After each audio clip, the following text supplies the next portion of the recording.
We're on a mission from God. Wendy? Farrell! So I got that going for me. Darling? Looks like I picked the wrong week to quit sniffing glue. Light of my life. We enjoy your films. I am a human being. I thought they smelled bad on the outside.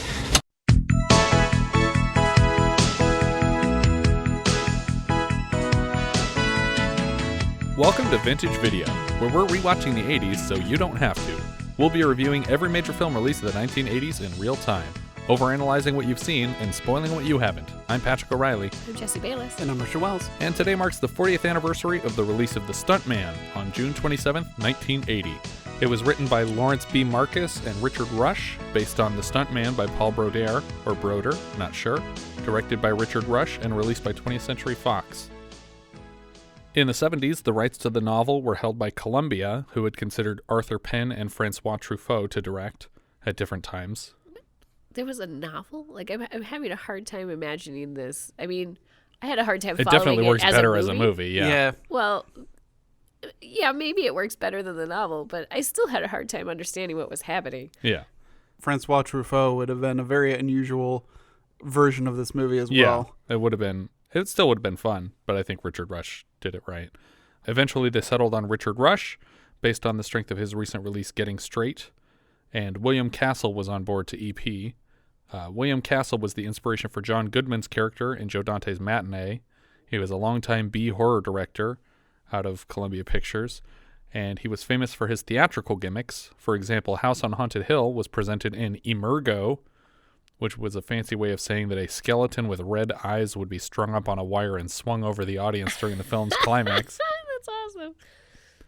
It's like those crappy, rides at theme parks when you get squirt with water. Exactly. I'm that's not all... talking about Shrek 4D or anything, I promise. No, not at all. But that's all based on his work. His film The Tingler was presented in Percepto, which meant that the chair would vibrate suddenly at the end of the film when one of the monsters appears to have escaped the film into the theater. D-Box. Yeah, basically. But it would only shake one chair at a time so you could follow the screams and figure out where it was in the theater. I hate D-Box because it sounds like a bathroom code. Yeah. I gotta use the D-Box. Sorry, but I guys. actually like D-Box itself. The experience. Yeah. What was I the only movie? ever did it for Fast Five. I was going to say, I think we only ever went to one movie, but And it was great. awesome. Yeah. That it was the exact movie that D-Box was designed for. Truly. His 1961 film Homicidal had a fright break, which featured a visible countdown during the movie. The audience was given 45 seconds during the climax to leave before the time ran out and get a full refund if they were too frightened to finish the film. What? So patrons collected their refunds from a yellow cardboard booth labeled Coward's Corner. So if they were too scared to watch the climax, or they just really wanted their money back, they had to go to this booth to get their money back, and then other people would see them lined up and be like, oh, this movie's so scary, I gotta see it now. I want to know how successful that was. I think pretty successful. I mean, his gimmicks in general are well remembered. Famous admirers of William Castle include Robert Zemeckis and John Waters, who, inspired by Castle, I'm sure, presented his film Polyester in Smell-O-Vision, where they gave you a little card of scratch and sniff squares that you, as you reached pivotal points in the film, you would scratch them and smell what the characters were smelling. I think that when they finally did a DVD or Blu-ray home release, they include the cards with those as well. That's definitely how I watched it the first time, was with the card on the home release. I wish you could smell what I'm smelling. I don't know what that's a reference to. It's from the Five Guys review. Damn. Oh, yes. When Columbia turned down director Rush's treatment for the film, he bought the rights himself and shopped it around to studios on his own.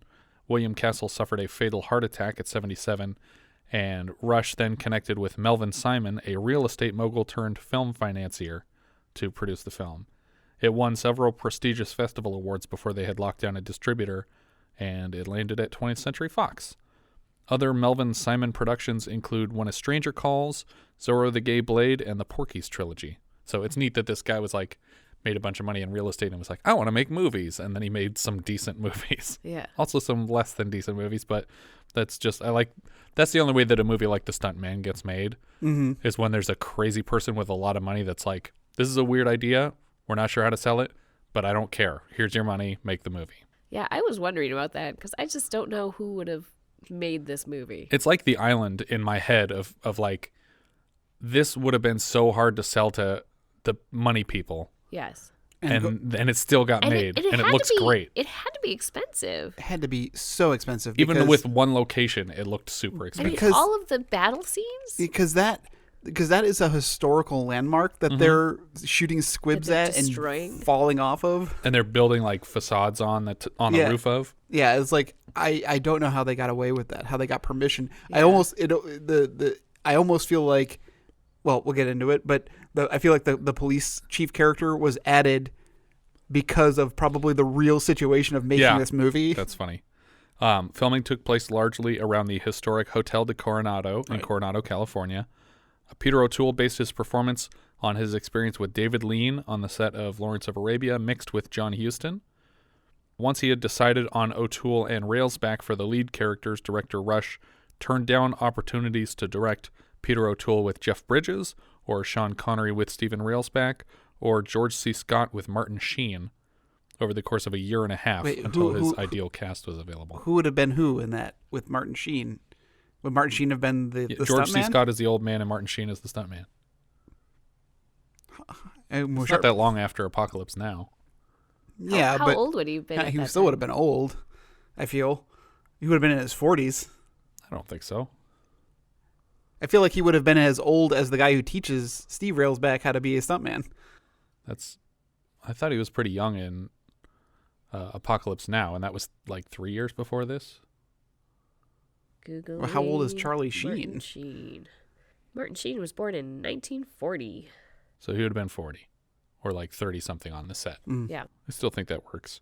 At one point, Ryan O'Neal was being considered for the Railsback character. Richard Rush saw Steve Railsback in Helter Skelter, which was that TV movie about Charles Manson. And he was like, that's the guy who I want to play this character. Because Steve Railsback just is Charles Manson. Like, he just looks exactly like him and acts like him so much. During the production, Warner Brothers wanted to release a film called The Stunt Man and went into arbitration with Rush, and they eventually lost. So Warner Brothers had to change the title of their movie to Hooper, which is that film that we've discussed before with Burt Reynolds and Jan Michael Vincent as stuntmen. And Rush suffered 2 heart attacks during the production and post-production process. The first cut was 150 minutes long. In the end, it was nominated for 3 Oscars, Best Actor for O'Toole, Best Director for Rush, and Best Adapted Screenplay. It won none of these, unfortunately. I'm super surprised it was actually nominated for a bunch of stuff. It was the only one that was nominated for Director that wasn't nominated for Picture that year. Wow. Yeah. I don't know. I don't feel that way about this movie. I definitely do. And it didn't get any kind of visual effects nomination, which I think is odd. That is crazy. Like, if any kind of nomination, I would have thought visual effects. Yeah. We start with a buzzard on a white background that is suddenly replaced with an actual background. And like the buzzard was rotoed out of the shot and then drops into it. And he is perched on a telephone pole.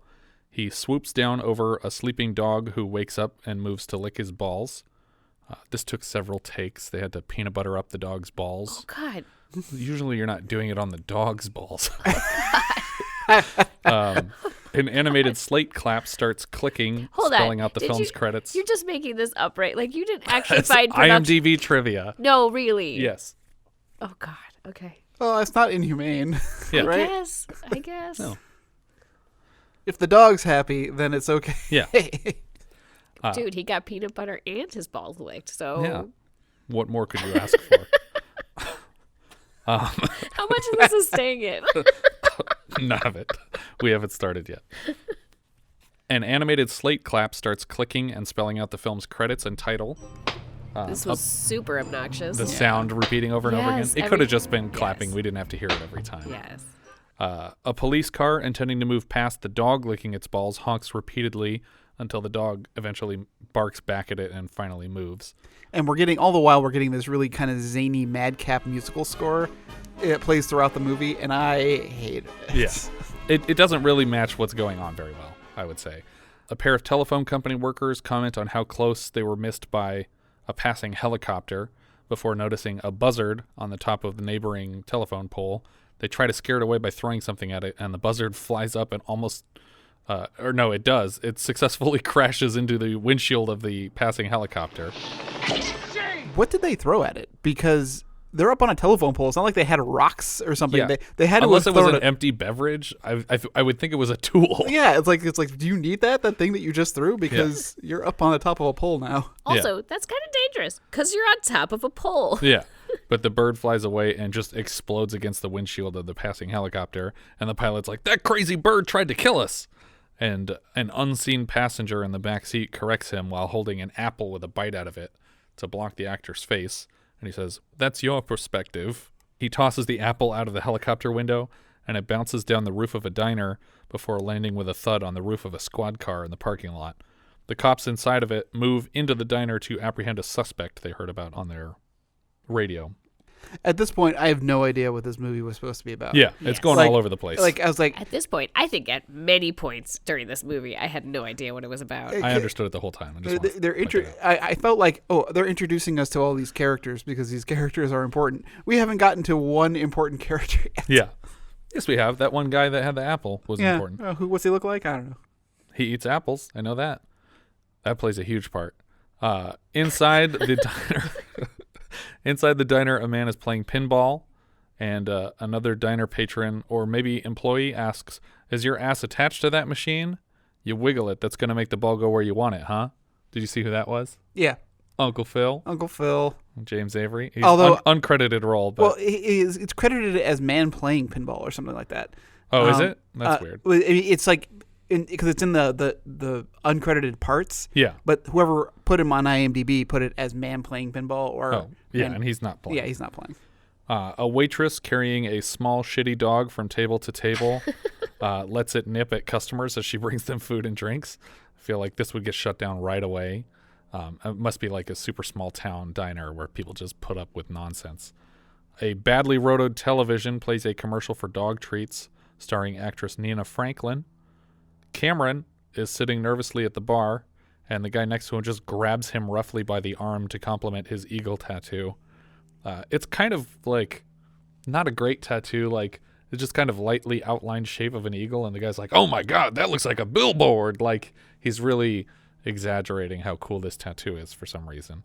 Cameron stands to sneak out of the diner when cops are suddenly blocking his path, and we can hear sirens in the distance. He decides that he's going to switch to playing the pinball machine by the door, but then both cops grab him to handcuff him against the machine. And he jumps one of them and runs for it out the back door of the diner as they're shooting at him repeatedly. But he, throws his handcuffed arms over the guy's back and knocks him to the ground in the parking lot. And then he scampers off into the woods. He comes up to the telephone pole that the phone workers are on, and they're trying to get the cops' attention, oh, he's over here, he just came through. And he knocks one of them down with a throat punch. He jams his thumbs into the guy's Adam's apple. Oh, the guy came down the pole to take him on. He was, was like, I was in Vietnam or something like that, and or he was in a war, and then Railsback. Oh no, was yeah, because he was in Korea, and the other guy's I was in Nam, war too. And then he pummels him. Yeah. Then he runs off to the edge of a river. He grabs one of their tools too. Yeah, a bolt cutter. He moves off out by a river where he chops the chain on his handcuffs so that he can actually move faster. And he gets onto this old bridge that he's crossing on foot when suddenly there's a super old-fashioned car coming across from the opposite side. And he throws up a hand to flag down a ride, but the car just blows past him, and then it suddenly stops. So he thinks it's stopping for him to get in. But then when he tries to get in, the driver is just kicking him, throwing him out of the car, and then it speeds forward across the bridge. And I was so confused at this point. Yeah. Did not know what was happening. So the car continues across the bridge very quickly, and then it skids into a U-turn to come back across the bridge, and the driver seems to be aiming it directly at Cameron in the middle of this bridge. But Cameron is, at this point, on the ground because he got kicked to the floor, and he sees all these bolts that are lying on the side of the bridge from when it was constructed. I don't know if this is a fresh bridge and they left parts on it, but he grabs one of the bolts and he hucks it at the windshield of this old car, and then the car swerves to avoid him, or he loses his grip on the wheel. I'm not really clear what happens, but the car accidentally drives off the side of the bridge. Well, first it just appears that it had vanished. Yeah, because he covers his face to protect himself, and then when he looks up, the car's just gone. And he looks over the side of the bridge, and there's a swirl in the water where a car might have gone in, but it's not clear that that's what just happened here. I also noticed when the car is making the U-turn that there's a camera crew on the side of the road, which like could have looked like a mistake at first, but given the plot of the movie, it doesn't matter. There's cameras in every shot. That's one thing about making a movie about making a movie. Yeah. Is that if there's cameras or crew or microphones visible, it's like, it's okay. I almost felt like it would have been interesting for Rush to have included, like, let a boom mic hang into the shot in the diner when they were working on the pinball machine. It's just like, this clearly wasn't on set, but it's a movie. You're also watching a movie. Cameron steps to the edge of the bridge to watch the bubbles dwindling where the car possibly sank when suddenly there's a helicopter lowering into frame in front of him. There's a camera person hanging out of the side of the helicopter, and director Eli Cross is peeking through a small window, emotionless, directly at Cameron. Cameron runs, and he takes a knife and cuts his pants into shorts so that he can blend into a crowd on the beach outside the Hotel He's a never nude. Coronado. Yeah, basically. A crowd is watching a biplane swing over the shore as a full camera crew is set up on the beach, complaining about losing light for the day. Something expensive is happening because it's a stunt shot and they have 5 cameras rolling. A biplane is firing on a group of German soldiers on the beach, and boxes are exploding on the shore. The plane swings back for another pass, and further explosions continue to rock the set.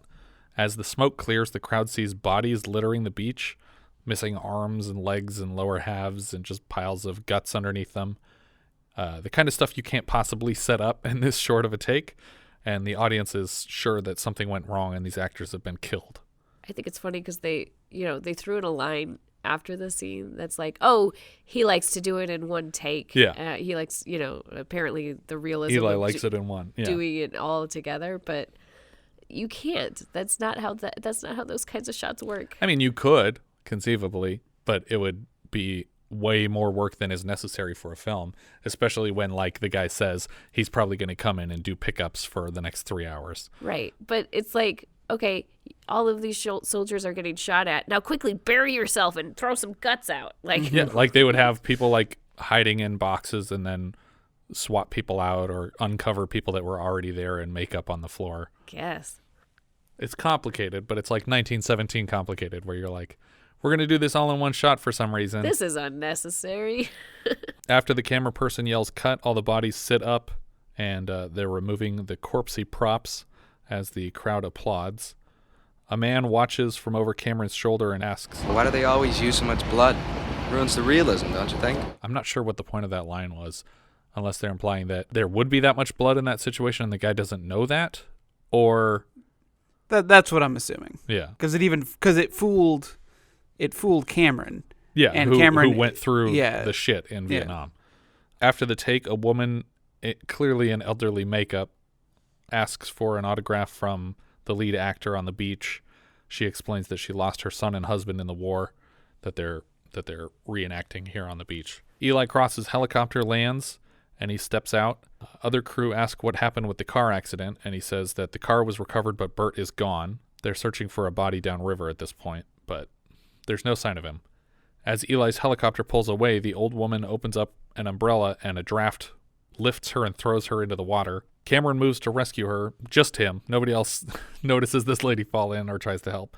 While he's pulling her out of the water, she starts peeling her face off because she's wearing makeup, and he freaks out and drops her back into the water before he recognizes her as Nina Franklin, the woman from the dog food commercial he saw in the diner. He tells her, they got to be crazy to cover a face like yours, and she explains it's just for the ending. But she'll have to tell him this again later because I guess he's not paying attention. Did she jump in on purpose? I don't know. It's possible. He carries her to shore, and when Eli sees someone carrying her, he assumes that something terrible happened for a moment, but he realizes that they're just playing around. He tells the crew to get her back in makeup so he can see what it looked like before the water wrecked it. And yeah, the water wrecked it. She didn't just peel it off unnecessarily. Well, the water destroyed it. It wasn't going to stay fine after it got all wet like that. He asks if he can speak privately with Cameron about the car accident, and Cameron says it was self-defense. He was driving straight at me. The chief of police shows up on set. He's just yelling at people on his way to Eli. He needs to talk to Eli about this accident that happened. And Eli asks Cameron, how many cops are there after you? Because he's been able to read the situation very well, and he knows something's going on. But Cameron's wearing handcuffs that are cut in half, and he's super paranoid. Cameron doesn't answer him, and Eli asks if he's willing to come on to replace this likely dead stunt person. The chief of police finally gets to Eli and lectures him for killing a stunt man, and Eli says, well, why don't you explain what happened, Bert, to Cameron? And so now Cameron is having to play the part of this guy who died earlier today to get the chief of police off the set. He does a decent enough job, I guess. The chief of police seems satisfied when a few crew vaguely confirm that this is Bert. Yeah, and he as Bert says nothing. Yeah. But I also like that the only person that he asks to confirm, he's like, is that Bert or is that somebody else? And the guy's like, just like gestures vaguely with his head. But he's just like, okay, fine. All right. Still, I want you guys out of my town, because he's tired of like the hassle they've been causing. Cameron's officially offered a job to hide here as a stuntman. Eli says, you shall be a stuntman who is an actor, who is a character in a movie, who is an enemy soldier, who'll look for you amongst all those. Because he's got like 10 layers deep into his disguise. They decide they're going to clean him up and make him look different. They shave him and they dye his hair blonde. Eli coaches the lead into a scene where he was bombed by someone from his own squadron. But as a prank, someone in the scene wrapped a condom around one of the corpse's fingers. And during the take, it slowly inflates to reveal the message, "Eat at Eli's joint," written on one side of the condom. And the crew is all cracking up about it. And Eli seems like shocked about it, but he's still laughing, even though they're wasting his time. Eli introduces Bert to the lead actor, Raymond Bailey. They already seem to have a little bit of tension, because we'll learn later that Raymond Bailey does not like to have attractive stunt people because he views them as competition. But isn't that a compliment to you? Because these guys are supposed to be playing you? I guess, but the whole point of the stunt people is that you're not supposed to see their faces very much. Right. I guess maybe because he's doing the stunts and looks good, that he's worried that, they won't need to hire a stuntman and an actor because they can get both. Yeah, are they gonna Uma Thurman me off of this movie? Right. Did that happen in one of her movies? Basically. Like, have you seen her in a Quentin Tarantino movie lately? But have you seen Zoe Bell in a bunch of movies after that? Okay, fair enough. Outside the hotel, the stunt coordinator goes over the basics with Bert, or Lucky as his nickname might be now. So he went from Cameron to Bert to now they're calling him Lucky. So I'm trying to keep up. I put my notes as like he teaches him the ropes. Yeah. As he's doing stuff with lasso tricks. Yeah, it seems like he literally has a lasso for whenever they're doing his stunt on a building so that he can catch the person as they're falling off the building. Lucky repeatedly draws comparisons to what he went through in Vietnam to prove that he can do whatever the coordinator needs him to. At first, it seems like the coordinator doesn't think he's up to any of it, but he's getting better and better even over the course of this little sequence here. They're practicing tackles on the roof. They're hanging off of awnings. They're not actual awnings from the building. They're reconstructed pieces that are strong enough to support the weight of a person. Mm. But they are up on the roof of this building. Of an actual building, yeah. Lucky learns that he's going to get paid $600 for every major stunt, and if he gets asked to do it a second time, he gets paid $600 again, and he's ecstatic with this news. But downstairs, during a take, Lucky's enthusiasm ruins what they're shooting because they can hear him upstairs going, $600, that's amazing. Eli says that the take was shit anyway because the script needs work, and he speaks with Lucky a bit about his experience in the war, and he enlists the screenwriter, Sam, to rewrite chunks of the movie. In the middle of dinner, the chief of police, Jake, stops in to ask to see footage from the car because he heard the cops were chasing a fugitive near the set, and he fears that he may have been involved with that car accident that they had. Outside the hotel, someone mentions a person who killed a group of campers. Did you hear that? Like, implying that that's had anything to do with what Lucky did? Hey, I'll bet they're looking for that guy who killed all those campers and... I don't know if they were trying to imply that he's like literally just a crazy serial killer wandering from place to place. Yeah, I mean, because the running part of the story is that you don't know what he did, and he won't say what he did. But this is the only like hint of red herring as far as like why there's so many police after him. Cameron brings Nina up to the hotel's tower, which I can't tell if this is real or not. I think the tower is real, but the platform below it isn't real. Which platform below it? The one that he was supposed to jump to from the tower, I think, was added. I'm not sure. I'm trying to remember. I know that tower on the top of that rotunda is real. Yeah. The last time I was there, because I'm trying to remember. I don't particularly remember that part of the hotel. Yeah. But he brings Nina up there, and they argue for a bit about how dangerous it is. And they start kissing very suddenly, and then a spotlight hits them from below, and we realize that we're in a take from the film. Eli asks them to stand in a profile to assist a quick relighting of the scene, and they're uncooperative. Nina just flips him off. With the scene in the can, Eli bothers them about their burgeoning relationship. Well, not just bothers them, but he follows them by way of crane. Yes. It's really amazing crane work. Yeah, I was going to say, the crane work is so great because as they're moving around, the arm of the crane has to raise and lower, which means they have to give more or less slack. Yeah, and he's not controlling the height or the location of the rotation. Like, he's not touching anything. Yeah. He's just turning his head kind of and looking where he wants to go, and the thing is just... It's like they're conjoined. It's like he has a symbiotic relationship with this crane. It's really incredible how well it's being piloted. But the limerick that he reads for them is, Nina, the actor so fair, who fancied a man with blonde hair. But Raymond discovers, as he lifts up the covers, that his double, young Lucky, is there. Eli invites Lucky aboard the crane at the end of this shot as Nina's heading to her room for the night. And Lucky doesn't want to get in there, and because he feels like he's basically being blackmailed into this job, that he's being held hostage on set.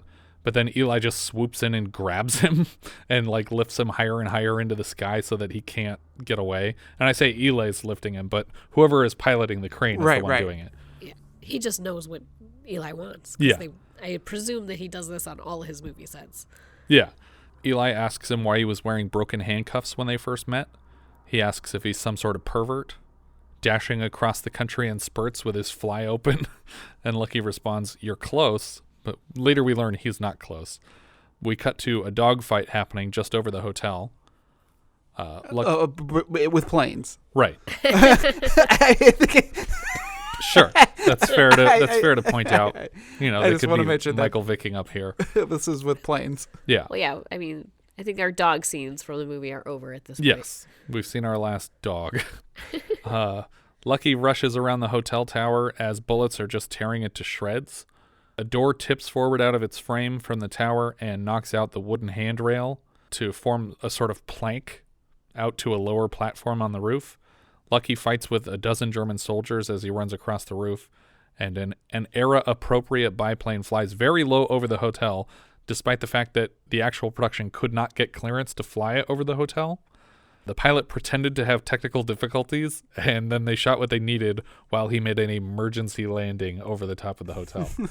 But while firing the blanks from the airplane. So very clearly just lying to the people that run the hotel. Well, I have a question about firing the blanks from that plane. So I don't necessarily understand how you do these special effects, but it looked like they were having like little bullets hit the wooden rail. Yeah, there were squibs all around the top of that building. So squib can also be like on hard stuff. It doesn't have to be on a person. Yeah. Okay, I always just assumed it was like a blood pack on a person exploding. Yeah, no, they had explosions. There were charges all over that thing, but I couldn't tell if they were destroying the actual wood of the building or not. Yeah, again, that's what's so great about how this whole thing comes together, because that building is so well protected. Yeah, I don't know how they got permission to do any of this. Yeah, it's really incredible. They must have just like set up layers of things on top of the actual framework of the hotel. That's what I would tend to assume. I guess, but I mean, there are soldiers running over every inch of this roof. Yeah, and that's not good for a roof. No, they're not designed to take impact like that. You're not supposed to run on those tile or not the tiles. What are they called? Shingles. Shingles. Thank you. Yeah. A group of soldiers falls through a balcony because they had all these extra constructions on top of it, and they crash against the side of the hotel pretty hard. One of them asks if they've fallen out of frame or if they have to remain in character, which you shouldn't ask out loud if you're not sure. But when they came crashing against the hotel, because it's also still being used as a hotel, a guest leans out the window completely topless and starts shouting at them for bothering her in her room. Lucky rushes around a corner and comes face to face with the coordinator, who is apparently playing another German soldier in the film, and he jams him in the face with the butt of a rifle. He's basically knocked to the ground, and Lucky grabs his leg and is just like looks frantic in his eyes. And he says, "Will you turn loose on my legs? That's not the routine." And then Lucky twists to throw him off the side of the hotel. And this is the second moment where you're sure something has gone wrong. You see him drop to the floor, and in shock, Lucky kind of dabs at the wound on his face. And then we get a shot of the coordinator below sitting safely in the center of an inflated mat under the... He's basically on the bullseye. So we know that not only did he hit what he was supposed to, that this was a very precisely planned stunt. Right. That we were led to believe was actually going wrong. Lucky moves to slide down a rain gutter, and we see a guy with a button blast a small charge that releases the rain gutter from the side of the building, and it tips very slowly backwards. Lucky is dropped through a series of awnings and eventually through a skylight into a bed with 2 naked people in it. And the 3 of them all tumble out of the room into this rowdy bar room where a bunch of soldiers are sleeping with prostitutes. And on his way, like through crowd surfing over the bar, he's basically stripped down to his underwear and dropped right in front of the camera. It's very frantic and like a delusional kind of dream or something like that. Yeah. Like just all these hands are grabbing him, and he really seems like he doesn't know what's happening. Yeah, and we learn after this take that he didn't know beyond tipping backward on the rain pipe. That was supposed to be like the end of the stunt. He was supposed to get caught at the end of that, and that was the end. But he fell through a bunch of awnings and through the skylight, and Eli explains, well, you would have been fine, and the coordinator tells him that even the 2 naked people in the bed were other stunt people that were going to coordinate this, and everything would have been fine. So there was really no risk, but sometimes we need to set up that sometimes Eli likes to improvise things, and it can cause problems. But Lucky doesn't have a lot of patience for this, and he chews Eli out in front of the whole cast and crew. The next day, the cast gathers to watch the dailies from a couple of the scenes that they've shot so far. Nina's pretty upset with Lucky that he would talk to Eli like that in front of everyone. And then because she keeps talking to Lucky, Eli kicks her out of the daily screening. The reel ends with a blooper of a bad dummy hanging out of a plane and bouncing weirdly. We get this crazy split diopter shot with Eli and the screenwriter arguing about how to improve the scene. But because they're both in focus, Sam looks huge on the right, and Eli looks like he's sitting on his shoulder, basically. The screenwriter is defensive about this scene where basically a pilot dies in a crash and his boots are ceremoniously dropped over his airfield. But Eli points out that they did the same thing in Wings, and that it's too on the nose. He complains that we're shaking a finger at them when we should be, hiding our point in entertainment, making them laugh, making them cry. We can't just lecture them. Eli asks Lucky what he would do in this situation where he was on a plane and everyone was dying around him, and he says, well, I'd probably dance for joy about my approaching death. And he's like, well, that's great. Well, why don't we do that? Maybe not a jig. Maybe we do the Charleston or something like that. And everyone's telling him, you're going to get a belly laugh. This is ridiculous. This isn't supposed to be a comedy. And he's like, no. This is accurate to the madness of the character that he would be going through this. So we move to that scene being shot, and Lucky is picked up from a battle by a biplane, and the boots that he collected from his fallen comrade are tossed over the side of the plane, and the 2 of them split a bottle of champagne, and then Lucky moves out on the wing to do the Charleston on the edge of the plane wing. But while that's happening, the pilot is shot by enemy fire, and the plane goes into a tailspin, and Lucky just grabs onto the outside edge of the wing to avoid being thrown off as it spins. And then we realize that this is also a fake scene, that it's happening in a stationary point with the safety of harnesses and everything. Yeah. Even though the crew is all standing around like, oh my God, he's going to go flying off. And they're not in frame, so there's no reason for them to pretend they think he's going to get hurt. Yeah, the whole scene ends up being that while they were up in the plane and he was dancing, it was like none of that was actually in the air. Yeah, but the camera crew is ecstatic with the footage that they're getting. So they keep this is one of like several kind of like weird fake outs where, because they're trying to make you think that Eli is really reckless, that he's really willing to put these people in serious danger. Like, I'm going to have you go out on a wing of a plane and dance. while it's flying. That's I was like, that's crazy. You can't do that. But then you say, oh wait, this is all still very controlled. Yeah. And while still maybe a little risky, not nearly as risky as you think that Eli wants it to be. So far, only one stunt seems to have been let go. Yeah. It's too risky. But while they're filming him out on the wing of the plane, one of the camera crew says, What have you been feeding that soldier boy? Brave pills? It's not what he eats, but what's eating him. But eventually, after it lands, the plane hits a tree, and we cut to Lucky and Nina in bed together. They have just finished having sex, and she says that she just had her second orgasm of the day after watching him do his stunt work earlier, and this. An alarm goes off to rush them to set, but Lucky urges her to ignore the clock and continue making love to him, as though the clock were Eli screaming at her to do her job. The coordinator and Lucky sit down to watch the footage of Bert drowning in the car. It looks like Bert just completely screwed it up. He did everything wrong along the way. He didn't actually try and get out of the car properly, and he was panicking inside. And but where did his body go? Yeah, that's the question. If there even was a body. I have a lot of questions about this though, because at the beginning they made it seem like the car veered off by accident, but we established later that he's supposed to be doing this shot. And then are they implying that, like, I feel like they're implying that Eli did something nefarious to get, like, better footage, that he did this on purpose? Well, I think Lucky thinks that he caused the stunt driver's death by hitting the windshield with a bolt because he had less air to work with, basically, because the windshield was cracked from the bolt that he threw at the car. And so he thought it flooded faster than it was supposed to, and he killed the stunt driver. But then the coordinator says, oh, the windshield could have broken in the impact. That has nothing to do with the stunt. So it's like, okay, so we've settled that this isn't Cameron's fault. And if it's not Eli's fault, then it's literally just Bert's fault. And then, yeah, like you said, where did Bert go? Yeah. Well, and if it was all a stunt, why was Bert continuing to do the stunt when there was a person on the bridge? Yeah. Interfering with the footage. Like, even if you did the stunt, you would have a person in modern day clothes running around on a bridge. It wouldn't work. Yeah. And the coordinator tries to say that he was so focused on the stunt that he wasn't paying attention to that. But you should be more focused on the stunt and know that this is not a usable take and it's a waste of the car. And then why did he stop on the bridge? Yeah. Like, there's like all these questions about how that stunt was performed that make it seem very odd. I kept expecting the original Bert to show up again. Well, when we get to the end, I was going to say, like, that's when I thought it was going to happen right there. Yeah. I was like, oh my goodness. But on set, Sam interrupts the scene with a suggestion that instead of leaving flowers on a grave, Nina, the old woman, instead leaves something more intimate, a symbol of their relationship together.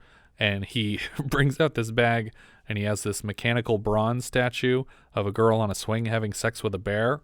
And at first, Nina and Eli are both like choking back laughter at how dumb this idea is. But then Eli breaks and admits that he thinks it's genius. And he's excited that he and Sam are finally working on the same movie because he gets the tone that he's going for.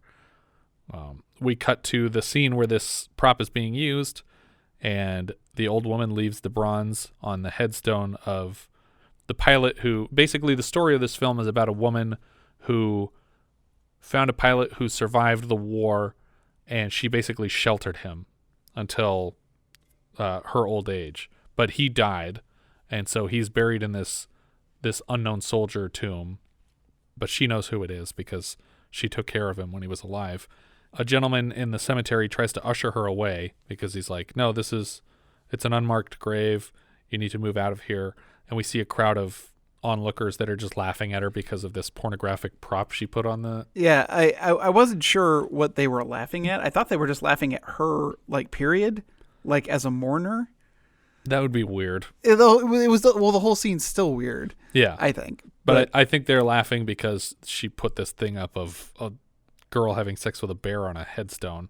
But the man in the cemetery accidentally trips over a C-stand, and he apologizes to Eli for ruining the take. And when Nina stands, Eli rushes in to hug her, and she starts crying and eventually laughing. And then we move out of this scene. Eli pulls Lucky aside and gives him a pamphlet on how to escape a sinking car on the way to the screening room, because evidently he's going to try again to get some interior footage of the car for that shot. Well, and it was from New Amsterdam. Right. Or not New Amsterdam, regular Amsterdam. Yeah, old OG, Amsterdam. OG Amsterdam, because of the canals and the people driving into the canals was a problem. Yeah, there's experts in driving into the canals out there. The police chief shows up again, and they're here to watch dailies because they want to see the footage of the crash scene, because they think that there might be a sign of this fugitive they were after in the dailies. But somehow Cameron is nowhere to be seen in the footage because of movie magic and editing, and Eli managed to just cut out every shot that included him in any way. So he and Lucky leave and return to set. Lucky seems convinced that Eli's intent is to kill him with a stunt and cover his tracks, because Lucky's the only person who knows what happened. I mean, he's not the only person. What tracks? The tracks that he killed a stunt person for his movie. I think a lot of people know that he's not Bert. Yeah. Though, so I don't think that killing him covers anything up. Right, but I think he knows the other people, and the other people rely on him for a living, whereas this guy might just disappear when the movie's over and sell him out. Yeah, I guess. I don't know. Like, I think that's a pretty silly thing to think, because a lot of people know that Bert died. Yeah, but I don't think a lot of people care, or at least they're not in a position to do anything about it. Where if Lucky survives this film, he can go off and sell the information to whoever he wants. But Lucky uses his wartime experience, or I guess a friend's experience with a bouncing Betty, as a metaphor for his predicament, where when you step on the bouncing Betty, it doesn't kill you when you step on it, it kills you when you step away from it. And he thinks that he's only safe as long as he's working on this movie, and then when he's done with this movie, he's going to get killed right away. Sam plays third wheel as Lucky and Nina are flirting in their hotel room, but eventually Lucky explains that he knows that she had a relationship with Eli because the makeup girl basically spoiled it. While she was doing his makeup one day, she said, "Oh yeah, they had a relationship a long time ago. Oh, I'm sorry. I guess you didn't know about it." And Lucky's pretty upset. I like this scene because I like how Sam describes his relationship with Eli. Yeah. He's like I'm a sadist. So that's why I'm his best friend. I'm his best friend. Yeah. But Nina is obviously very upset at being criticized for having had a relationship with Eli, and she leaves. And then Sam sort of like lectures him about how obnoxious he's being, that he's an asshole. And Lucky admits that he wanted her to be a virgin. Like he expected that she had zero sexual experience, and it bothers him that she's ever had sex with anyone, even if it was once or twice 3 years ago with Eli. And then Sam tells this really disturbing story. He says, I get just to hammer home that the fact that they're a virgin means nothing. Mm-hmm. He says, I had a virgin once. I had to go to Guatemala for it. She was blind in one eye, and she had a stuffed alligator that said, "Welcome to Miami Beach." Which I think he means he went to a child prostitute. Yeah. Yeah. Which is gross. But it's a virgin. Do you see why that doesn't matter now? So we cut to Lucky arriving at this dinner party outside. And the music playing here is called Bits and Pieces, featuring Dusty Springfield singing lyrics to Dominic Frontier's theme for the movie. And it ends with, "And you ask yourself, what good are dreams?" I can't remember how the actual musical part goes. We'll cut in the actual The lyrics music. end with, "And you ask yourself, what good are your dreams in a world where nothing is what it seems." And you ask yourself, what good are your dreams in a world where nothing is what it seems?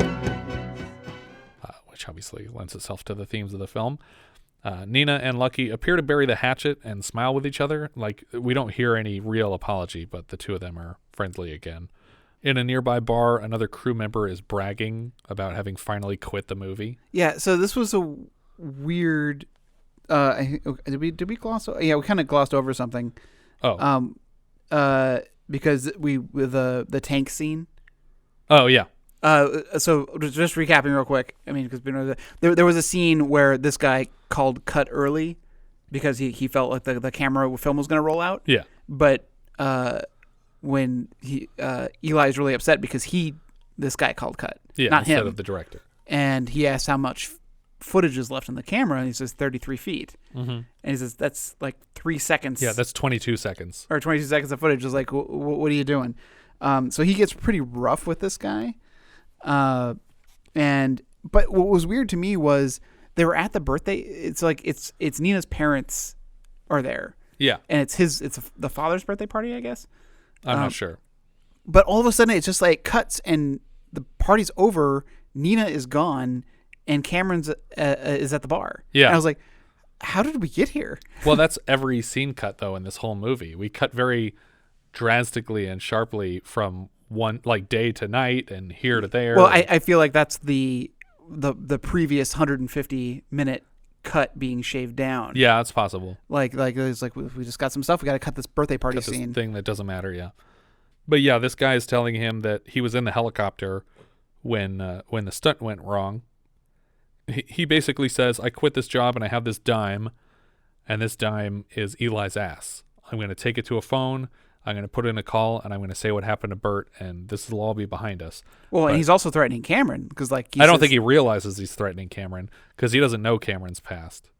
So he thinks this guy just lucked out and came to set to be another stunt person, but Lucky knows this is going to put me in hot water, and so I can't let you make this phone call. So he tries to walk him out of the bar, but then he shows this big scar that he has on his neck, and he says, I was in the helicopter, and I tried to stop filming so that I could help because there was a person drowning in the scene, and Eli basically attacked him and forced him to keep shooting. Obviously, he feels super guilty about that, and he wants Eli to do his time for contributing to this guy's death. Which again lends itself to Cameron's theory that this wasn't an accident with the previous stuntman, that Eli's just crazy and putting people in danger. But what's really weird is that he didn't even get a good shot out of it. Like, it's not even like the coordinator said when they watched the footage, it's not even a shot they could use. So it's like, it's one thing if it's really good footage of a guy drowning, I can understand why Eli would be so desperate to get all of it. But if it's completely unusable, then why not let someone interrupt to try and save the guy? The next day, Nina's parents sit in during the dailies process, and Eli pretends to accidentally slip in some footage of Nina fully nude for a scene in bed. In front of her parents and presumably her sister, like younger kid, sibling, brother or something. No, I didn't see a younger sibling. Yeah, I think the younger sibling was actually in the movie, and that's why her parents were there. Oh. I think it was supposed to maybe represent her younger in the movie, because they got really excited after the scene and they were all clapping. Yeah. And then it cut to the Nina stuff, and so I think that they were putting her sister in there too. And it was just like, oh no, I feel so terrible that we accidentally put this footage in. Yeah, and because you see the parents clasping hands and they're like digging into each other's like skin, because this is super uncomfortable for them. And then later we see Nina having trouble drawing shame into her performance, and she says, I think it's because my parents are here. I'm just going to tell my parents to leave, and then maybe it'll help me, like, you know, get out of my own head and get into this character and feel the shame of my character. And then he leans in and he says, hey, so you should know something happened during dailies today. We accidentally showed them the scene where you guys were having sex, so your parents watched all of that. And she's just shocked and crying immediately and can't even speak, like she's speechless. And so they roll the whole set in behind her, and like there's a torch that they move into the foreground. There's flowers and this Nazi awarding her the regalia. Iron Cross. Yeah, they're wrapping the Iron Cross around her, and she's still in that moment of like just taking in what Eli just said to her, but she's perfectly expressing the shame that he wanted for the character in this scene. The next day, Lucky and Nina are in their hotel room again, and they're arguing over whether or not he's evil or crazy, because she seems to think that he's evil, that he's doing these things to make her mad, and Lucky says he's just insane, and that he's pretty sure that Eli's trying to kill him, like literally kill him.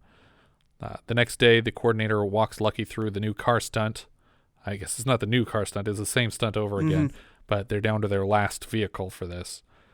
As he's going through it point by point, he shows all the missing safety equipment. He's like, oh, it doesn't have a roll cage because it would look bad, and it doesn't have seat belts because it would look bad on camera, and he just walks through The reason this looks like a death trap is because it doesn't look good on film. This car is 100% death proof. Yeah.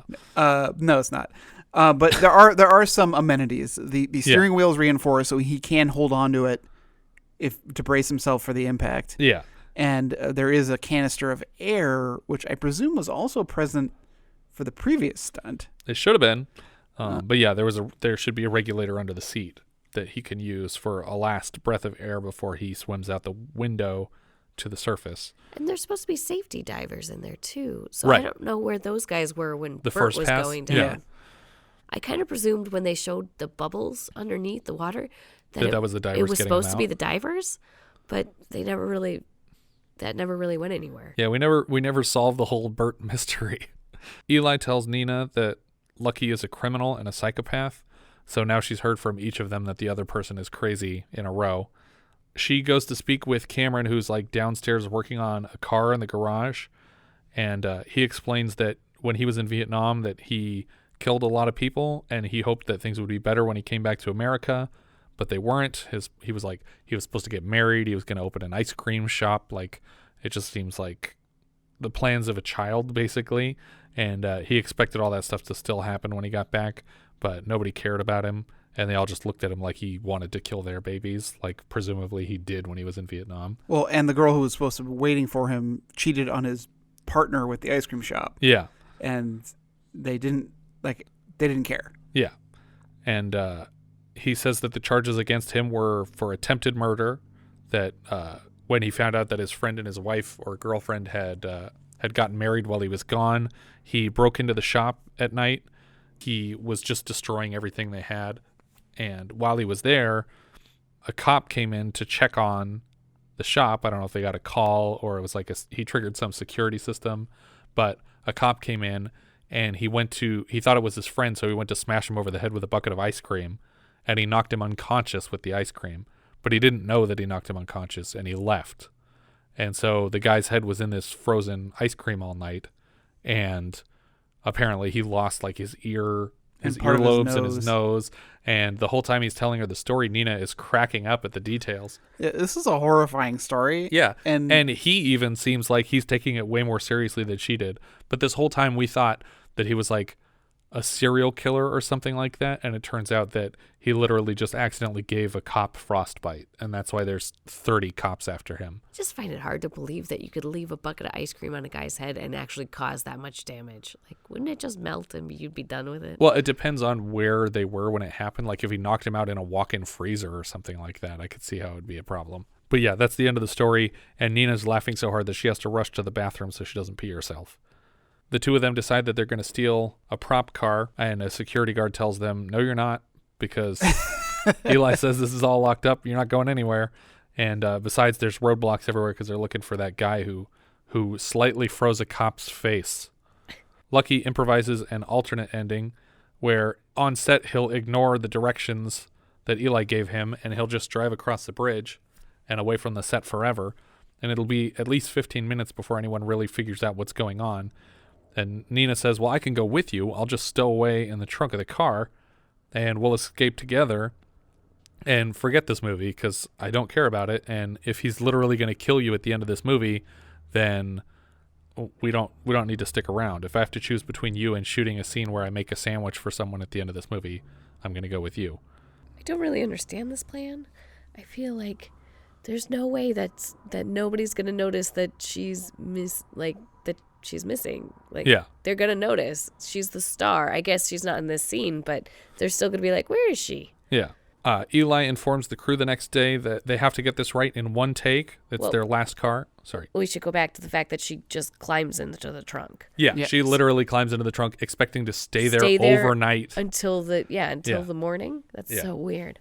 So, but the next day, Eli tells everybody that we only have one car. We got to get this in one take. Everything's going to be good, and then we're done here. Lucky goes to check on the trunk, but he keeps getting distracted by people and things that need his attention. And then and one of them is Raymond, who says something really weird to him. Yeah, he leans against it's like shot from below, and he's leaning against the trunk to open it, and then Raymond says, it doesn't matter. If she loves you, she's in there, and if she doesn't, she's not. So apparently she told him about the plan, or Like, somehow Raymond knew what they were going to do. Well, I mean, we can circle back around to it after, but I'm assuming he does know. Yeah. I mean, he has to because of what he said. Right. And we haven't seen any scenes where what he thinks is happening is just blatantly not happening. It's always happening, but they're actors. Right. So we're not actually like breaking any laws of physics or reality here. Yeah, because I almost thought it was a delusion at first that he thought that Raymond was saying this stuff. But then that hasn't happened at all so far. But has it? Because he gets really confused in the long takes. Like, it seems like they strung a bunch of what needs to be multiple takes together, and he sort of experiences it as one long episode. Or maybe it's just a callback to what Eli was talking about where, you know, he likes to get them in one. So they do a master of every stunt in a row, and they go back and do little pickups here and there. But it seems like the stuff you want pickups of is, you know, the most intensive stuff like the explosions and people breaking stuff. But they try to do a quick tech test, and when Eli tells him, okay, well, the red light's going to turn on, and that's how you know the camera's on, and they do a quick test, and they turn on the red light, and they say, all right, is the camera on? And he says, what? And a bunch of people are on all sides of the car just going, camera on, and he thinks they're saying Cameron, his name, and so he freaks out, and he starts the car early, and everyone flies into action to try and get footage of the take because they weren't expecting him to go yet. Is that what he thinks? Yes. That they're saying his name? I didn't realize that either. I thought they were... Because they're specifically just saying camera on. Well, I thought that what he thought was the camera's rolling, and so he needs to go. Right. I think what he's hearing everyone say, camera on, outside the car, and he thinks he's been found out suddenly. I didn't get that at all. Bump it again. Camera on? Huh? What? Ask him if it's on. Camera on. Huh? He says is the camera on. And he starts the car early, and he starts racing for the bridge, and everyone's rushing to work and turning on all their cameras, getting everything going. They get everything basically just barely in time set up to get the take the way Eli wanted it.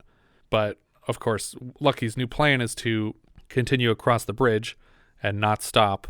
But this plan is blown when we get the second instance of Eli deciding to improvise things during a take.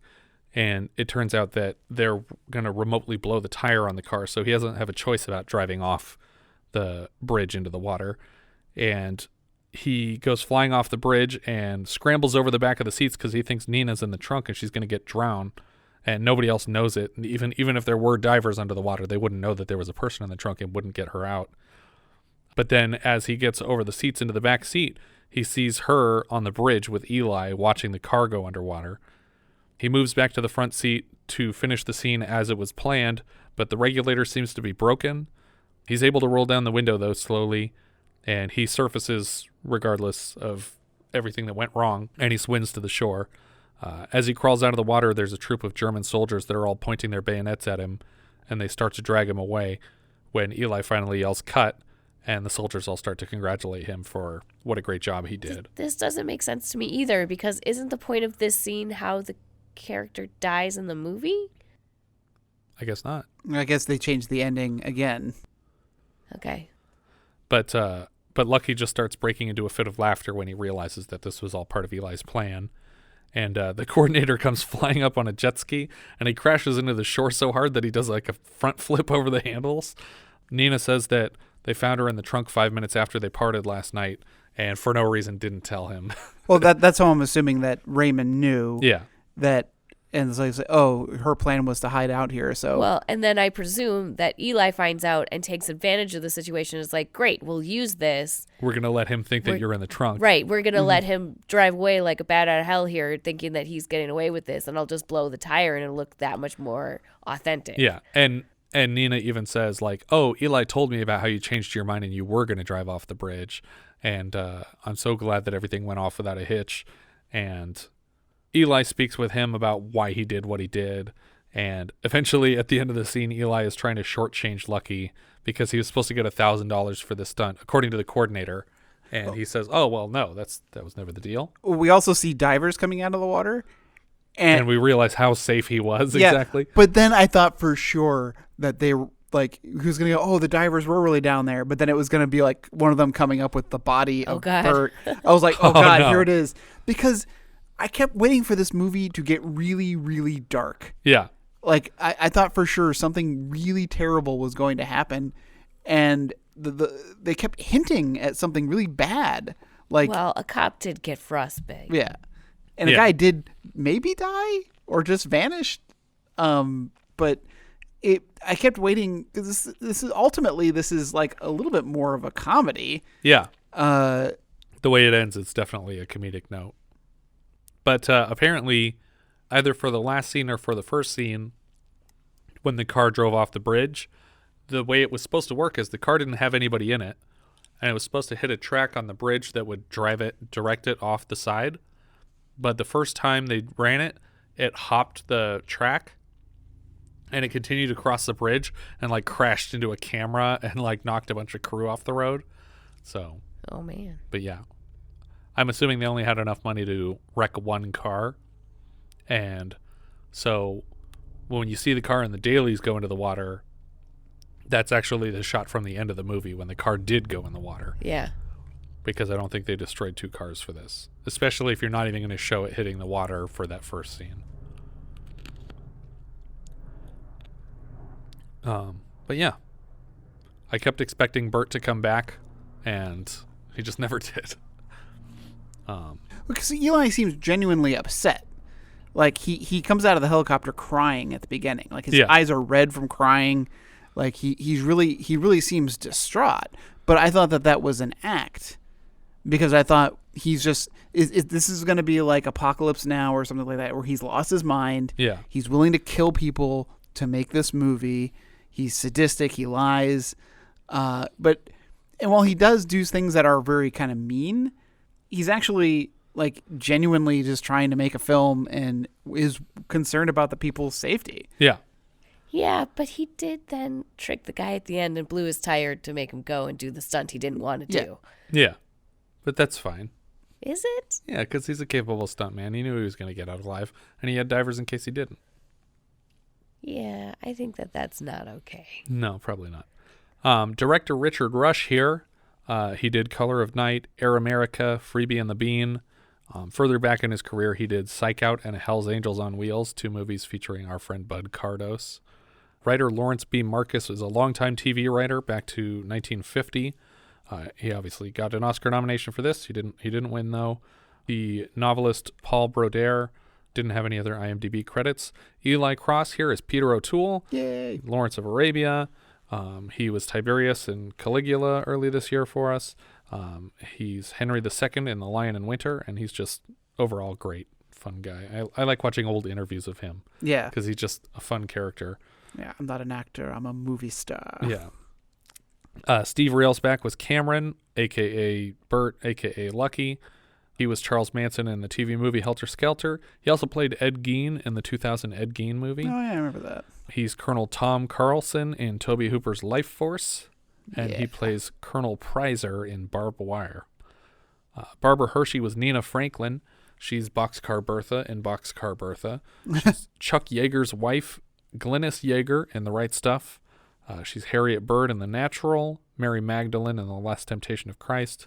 And more recently, she was Erica Sayers / The Queen in Black Swan for Darren Aronofsky. Alan Garfield was Sam, who is for some reason credited as Alan Goorwitz in this movie. Possibly changed his name after this. He was Harold Lutz in RoboCop 2. He's Witkin in The Ninth Gate. And he's Harry Fishbein in Mother Jugs and Speed. Alex Rocco was Jake, the chief of police. He was Mo Green in The Godfather and Quinn in Herbie Goes Bananas for us very recently. He was one of the 3 bad guys in that. Adam Roarke was Raymond Bailey. He plays Clint Crockett in Frogs. He's Deke in Dirty Mary Crazy Larry. And he was Buddy in Hell's Angels on Wheels, also with our friend Bud Cardos from the same director. Philip Bruns played Ace. He was Frank Zabo in Flashdance and Doc Mandel in Return of the Living Dead. Michael Railsback played Bert, the original stuntman. He's the actual brother of lead Steve Railsback, and all of his other credits are gaffer and electrician stuff. George Wallace played the father, presumably Nina's father. He played Bosun in Forbidden Planet. He was Commander Cody in Radar Men from the Moon. He plays the president in Bicentennial Man. And one of his last credits was as God on Joan of Arcadia, which I think every episode had like 2 or 3 people playing God. But he was one of them. John Alderman played Carl Benary. He was a bookie in Baltimore Bullet. And he plays a character named Phil Latio in 2 films by Richard Cantor, Thar She Blows and Starlet. We had James Avery, you're right, credited as Man playing pinball, even though he does not play pinball. He's Correct. Uncle Phil from Fresh Prince. He was Shredder early in the Ninja Turtles. This was his second uncredited role for us after the guy outside Ray's in the Blues Brothers. And he also plays the detective who plants coke on Fletch in Fletch. We also have Greg Berger in an uncredited role. It doesn't say what part he played, but he's a voice actor in a bunch of stuff, including Odie and Eeyore in various incarnations of Garfield and Winnie the Pooh. He also does the voice of Grimlock in a bunch of Transformers stuff. He was Jecht in the American versions of Final Fantasy X and X-2, and Agent K on the Men in Black animated series, and he did the voice of the Grumble on Ah Real Monsters. There you go. That's one of my favorite characters to do impressions of. It's such a great voice. And Patricia McPherson played Pretty Woman. I'm not sure. I was looking for her too. I'm assuming she must have been someone at the beach scene. Yeah, but I'm not sure who they're deciding is the Pretty Woman. But she played Bonnie Barstow in Knight Rider, and she was also Mike Forrester in a MacGyver episode. Yeah, but she was in Jack of All Lies, not Widowmaker. So she's not the Mike Forrester that dies. Right. She's the Mike Forrester that gets kidnapped. Oh, I also want to mention Charles Ball. Okay. Who played Chuck Barton, who was the stunt coordinator and who is actually a stuntman. No, that's awesome. So that was just good that he was playing. He reminded me like of a Robert Forster type character. Well, he also is like a prolific director, but like TV stuff. Yeah, I'm looking at it really quick. I'm looking at Baywatch Nights. Yeah, oh, Baywatch nice. Nights.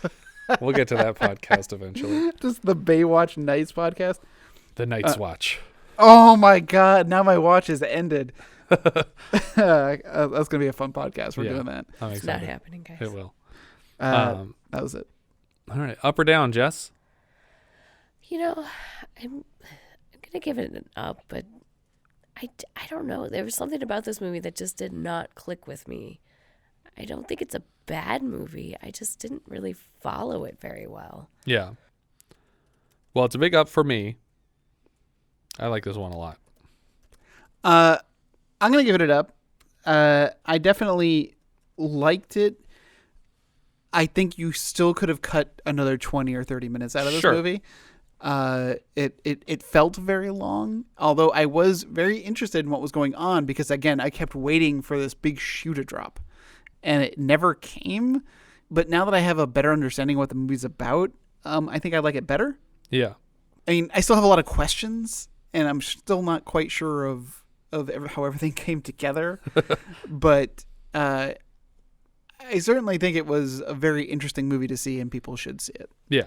Richard, where does this go on your list? I'm going to put this, I'm going to put this right below Tom Horn, which is right above Brubaker. Okay. Jess, are we closer to list? Yeah, so I would put it, I think I'm going to put it just below Foxes and just above the Nude Bomb. Okay. For me, this goes right between Mad Max and Friday the 13th. But yeah, I think that's everything for this one. If you guys have any thoughts you'd like to share with us, we are Vintage Video Pod on Twitter, Facebook, Instagram, and Letterboxd, where, as I said before, you can find each of our full movie rankings for the year. We can also be found at vintagevideopodcast.com. Please consider rating us on iTunes to help people find the show, and if you take the time to leave us a review, we will thank you personally in an upcoming episode. If you're feeling especially generous, you can support the show through patreon.com/vintagevideopodcast. Speaking of, I'd like to offer a shout-out to 218711138 for their glowing review of the podcast on iTunes. Wait, what was the number again? 218711138. Okay. Just the 1138 I know. threw me. Yeah. I don't know what the first half means. The second half is a Lucas reference, or it's just a coincidence. It's an 8-digit number. And that person appreciates the show, and we appreciate you for listening. Thank you so much for listening, and I hope you'll join us next time when we'll be discussing Hangar 18, which IMDb describes like so. After a UFO crashes in Arizona due to a space collision with a NASA satellite launch, the U.S. government tries to cover up the incident for political reasons. We leave you now with the trailer for Hangar 18. On October 24th, 1979, a huge metallic disc crashed in the Arizona desert. Military authorities moved what they found to Hangar 18 at a remote Air Force base. Now an incredible new motion picture reveals startling proof that the government has a flying saucer in its possession and the dead bodies of alien pilots. Why have the facts been kept hidden from the American public? Learn the terrifying truth. See Hangar 18, rated PG. Starts Friday at a theater near you. Don't miss Hangar 18.